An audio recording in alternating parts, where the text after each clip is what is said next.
In this video, I'm gonna be showing you how to auto-delete WhatsApp messages after 1 hour. So right now I'm in my iPhone. You can follow the same steps on your Android also. So first of all, go to your WhatsApp, and from chat, you have to go to the chat. In which chat you want to auto-delete messages after a exact time duration.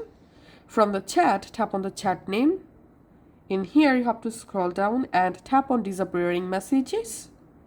And here, enable disappearing messages. So you can select 24 hours to 90 days. So here is no option to auto delete WhatsApp messages after 1 hour. So you can just select 24 hours. Once you selected 24 hours, now on, all of your sent and received message will be automatically deleted after 24 hours in the specific chat. Thanks for watching.